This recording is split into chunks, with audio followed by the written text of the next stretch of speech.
Hi everyone, this is Junaid Anwer from Razorpay. Today we are going to talk about data isolation in multi-tenant applications. In the context of multi-tenancy, a tenant is just another term for your users or your clients. And multi-tenancy means that multiple such tenants are served from single service, single application or single platform. Now let's see the topics which we are going to cover in this talk. First, we will talk about resource isolation. Just to get a view on how data isolation is part of resource isolation. Then we will see different approaches of data isolation. And then we will take a quick look on how real world applications look like and how data isolation becomes a little trickier in practical. And at last, we will see our implementation of data isolation in one of our service named UPI switch. Even though our implementation is in Golang, but the concepts are language agnostic and the same can be developed in any other programming language. These are few principles and guidelines on implementing the isolation. We can never share one tenant's data with another. This first point is the whole reason of this talk. I just want to emphasize that sharing one tenant's data with other is not just a bug or some casual error. It is a disaster. This will have permanent effect on service provider's reputation and it can be really costly. And if there are compliance restrictions, this gets even worse. It's not limited to security. Security means no one unauthorized get access to your data.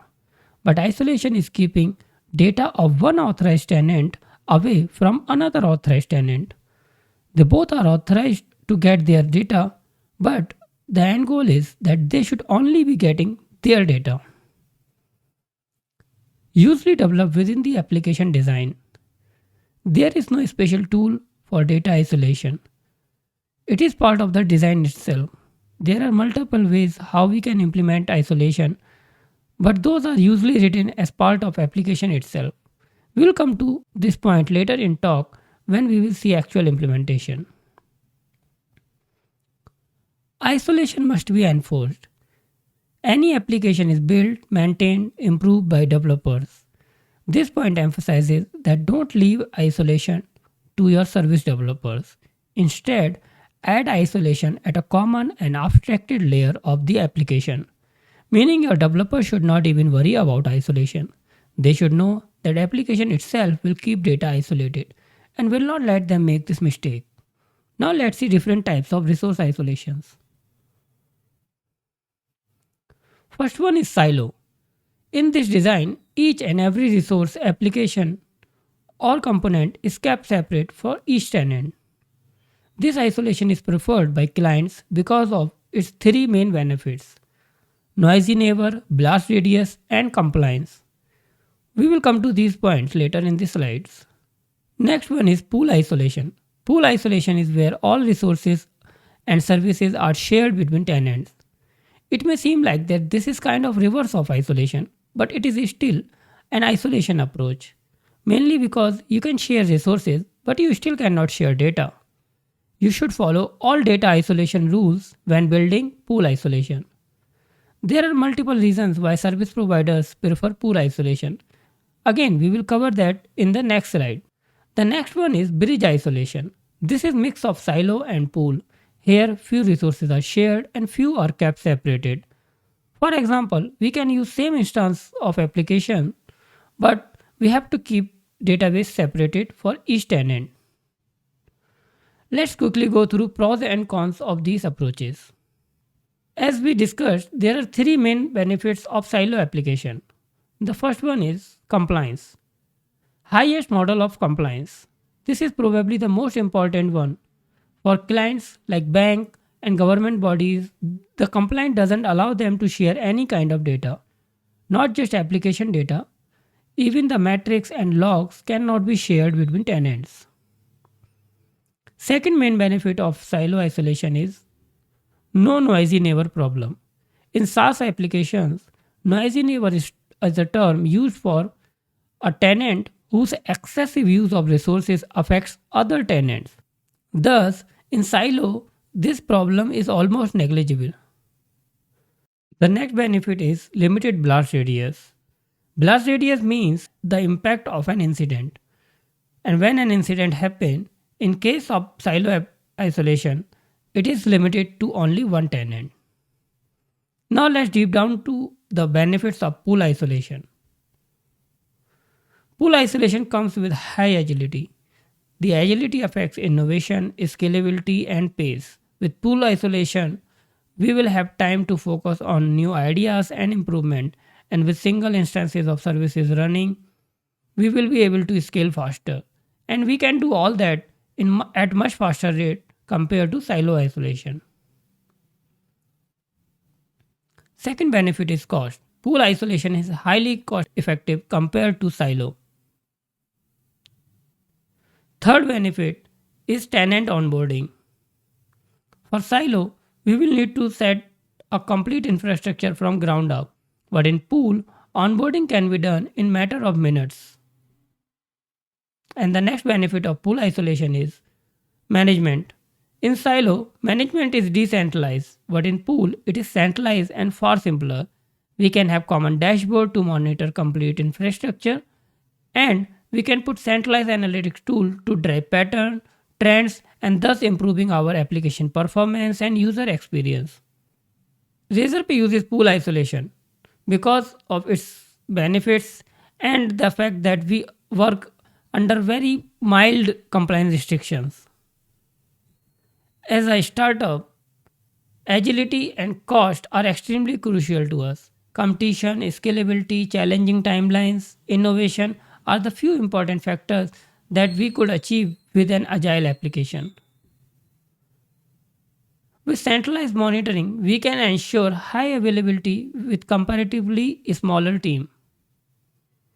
As mentioned, we don't have that strict compliances like bank or government entities. And our business model requires fast onboarding. Thus, we have to make onboarding effortless and customizable. Now that we have covered resource isolation, we can move to data isolation. Again, there are three types of data isolation techniques. First one is part of silo. Here each tenant has a dedicated database. If we have separate servers calling these separate databases, it is silo isolation. And if we have shared servers calling separate databases, it is bridge isolation.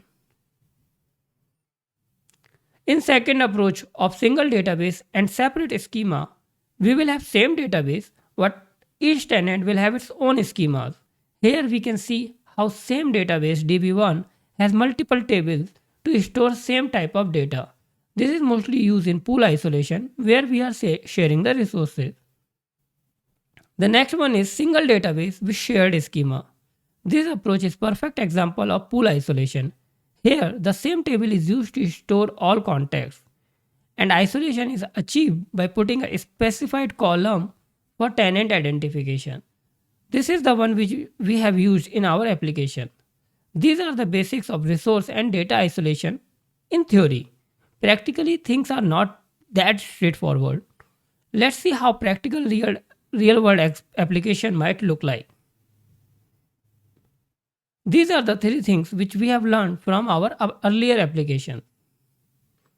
There can be hierarchy in tenants, meaning one tenant who owns some data can itself be owned by another tenant. There can be some data which is shared across tenants. We might run into situations where some data is shared across the tenants. There can be human error. Well, developers are human and they can make mistakes. Let's understand these points with one example, one feature of Razorpay payment gateway. Razorpay has this product where it can save customers' payment details on behalf of merchants. So when you use Razorpay checkout on some merchant's website, you save your payment details, for example your VPA, you will see that VPA next time auto-populated for you. Here we have merchants who own customers and customers who own VPAs. Thus, we can see that there is a hierarchy. Now the problem is that When you save VPA on one website using Razorpay checkout, you will see that VPA only for that website. What if we want to extend it little further? Now you only have to save VPA once for any merchant on any website, and yet you should be able to see VPA for all merchants who uses Razorpay checkout. Not just VPA, Razorpay can also save your card details, which again can be pre-populated for any merchant on any website. Since it improves user experience and reduces payment time, a lot of merchants ask for this feature. In this case, when we create a customer, we create it against shared merchant. This customer can be logged in from any website and still can see their VPAs. The logic of finding cards, VPAs for a customer is a little complex and written in a lot of different places in the code. Every time we need to fetch a VPA or fetch a card for a given customer, we need to take care of all this logic. Frequency and complexity makes this feature a little bit error prone. In next section, we will talk about how we can avoid these sort of problems with application design itself. Now we are going to talk about our implementation of data isolation in our service named UPI switch. We use pool isolation for resources and data both, meaning same database, same schema are used for all tenants. We have built data isolation keeping these two guidelines in mind. Isolation is not left to developers, rather enforced. And there is a hierarchy in tenant. We also have shared resources and we have written all this in Golang. Now let's take a quick look on UPI switch design. We directly serve businesses, mostly two types of businesses. P2P clients who provide UPI services to customers. These are the clients who build their own UPI applications. And aggregator clients who provide UPI services to merchant. Now we can see the hierarchy in tenant. Client owns end users, which can be customer or merchant, and these users own their own profile details, which are bank account, VPA, transaction, and others. Now a user can only see their own bank account, VPAs, and transaction, but a client can access data for all their users. First, we have defined a tenant middleware. This middleware sits between all incoming requests and our application. It creates a data structure called tenant and sets it in the request context. This tenant structure holds all necessary details of user or a client making that request. Then we have defined a database gateway. This gateway is directly connected with database. This gateway is the one enforces the isolation using tenant and model interfaces. We have defined interfaces on model. These interfaces tells database gateway which model belongs to a client and which model belongs to a user. Of course, any model which belongs to a user also belongs to a client. Let's jump to the code and see these implementations in detail. So our implementation starts with the definition of a struct called tenant. This tenant is supposed to provide all detail about the caller making that request. That caller could be a client and it could be a user. This field tenant type tells you that, and if it is a client, then this client details will be populated in the tenant, and if the caller is a user, then user and client both details will be populated. There are certain helper functions in this file, but we are just going to focus on our client and user interface. We only need two functions. For client, we need getID, which is client's ID, and for user, we need getID, which is user's ID. Now let's see how this tenant is created and set in the context. The tenant creation comes at the very beginning of our request. This function authenticate it is called from the middleware itself. And if this function finds that the user or the caller making that request is a client, then it creates a tenant for that client and marks that tenant as client type. And if it sees that the caller is a user, then it sets the client of that user, the user itself, and then it marks the tenant as user type. Once everything is checked, it sets the tenant to the context through this function, which is unexported by design. Now before going to our database layer, let's just see how our models look like. See, we have just created a client model which only has ID. For the demo purpose, we don't need to add additional properties of that client. ID is sufficient for us. Now let's see the user model. The user model has a ID, but it also has a client ID. Now in order to tell that user model has a client ID, we have created another struct which is embedded. This struct has client ID, and we can see that it has two functions, get client ID and set client ID. We can see that our user model has two functions, get ID and get client ID. Now let's see one another model of our application called transaction. So a transaction belongs to a user, and by definition it also belongs to a client. So we have embedded client ID as a field called client, and we have added user ID as a field called user. Now when we embed these two properties, these two structs, we can see that they actually come with an interface which is client identifier, and in case of user it is user identifier. So whenever this model, whenever we find this model and we see it has client identifier implemented, it means that model has a client ID column. Similarly, if we see that a particular model is implementing a user identifier interface, then that particular model has user ID column. Now let's jump to our database layer. Let's say we are going to fetch any model from database. So we first call this function named field query. Field query first get the tenant from the context. If tenant is missing, it returns the error, and then it checks whether the model is implementing user identifier interface, meaning whether the model has user ID column or not.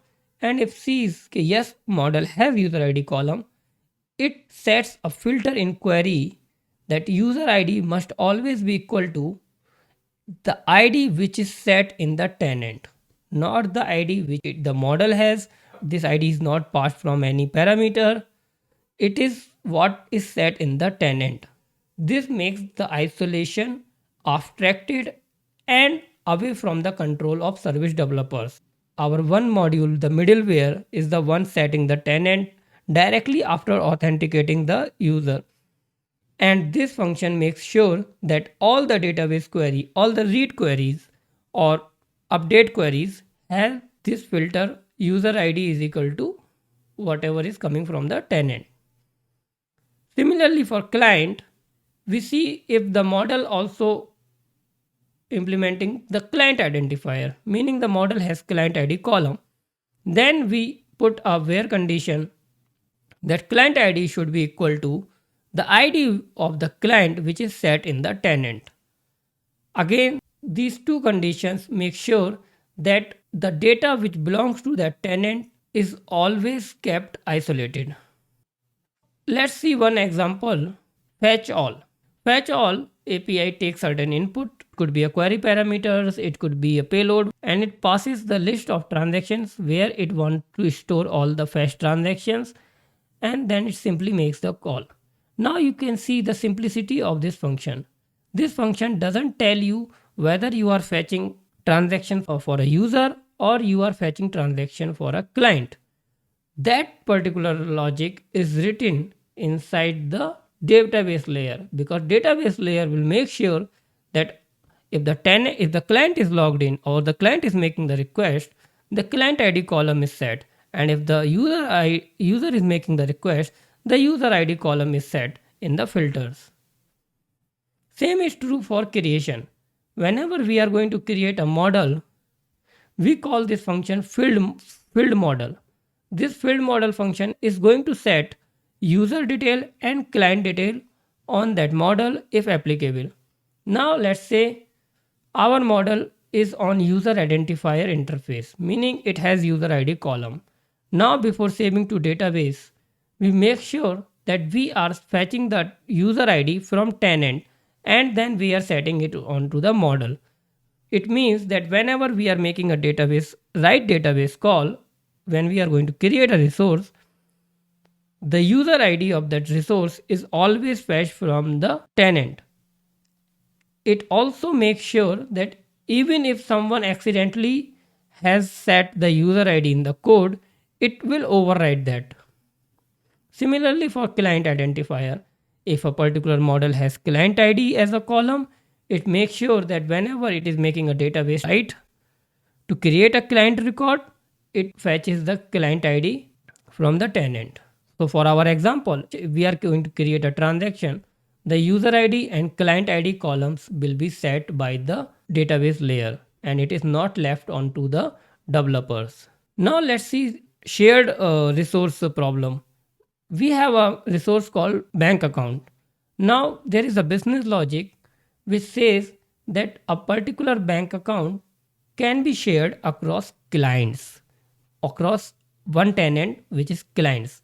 If a particular model is supposed to be shared across clients, we have written an interface for that too, which is shared client identifier.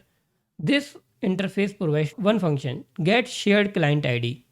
And this is the shared client ID. We saw in our example, if there is a client whose resources can be shared, meaning whose bank accounts can be shared across other clients, then that client's ID is set here. It is the ID of that client who is agreeing to share the bank accounts. And this can be achieved simply by database layer again. Let's see if we are going to fetch. So here we see if the model is shared across clients. Then we change our query a little bit. Now earlier we were checking whether client ID is equal to the tenant's client.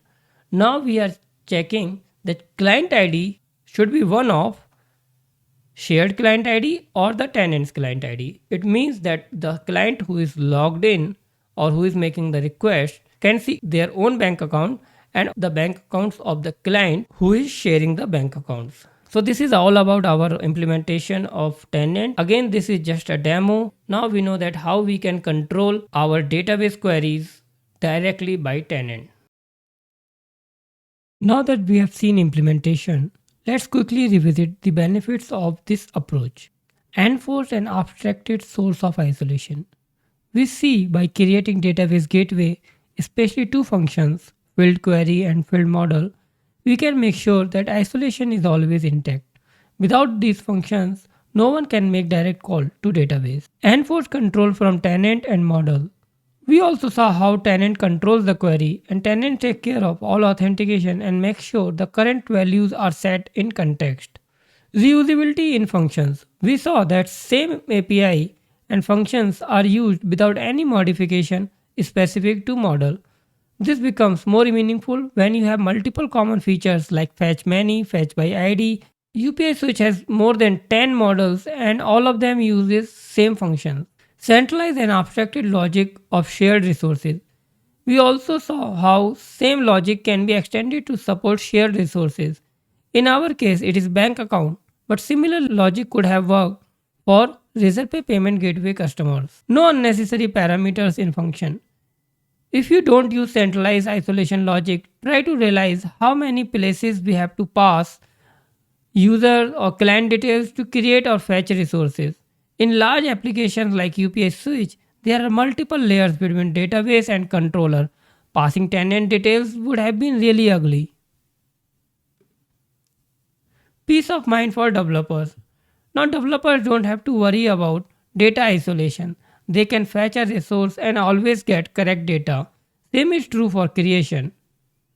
Next two benefits are very specific to our implementation and are not related to data isolation per se. API centric design. The design is API centric. It only works around tenants and doesn't care about the source of request. It could be an HTTP request or a CLI command. As long as tenant is successfully created, our application is ready to serve. Extensible to API gateway. We can have an API gateway for all incoming requests and the client and user details can be downstreamed by that API gateway to application server. There are few other benefits of this design. but those will require a very detailed session. And that's all about data isolation. This is Junaid Anwer. Thank you.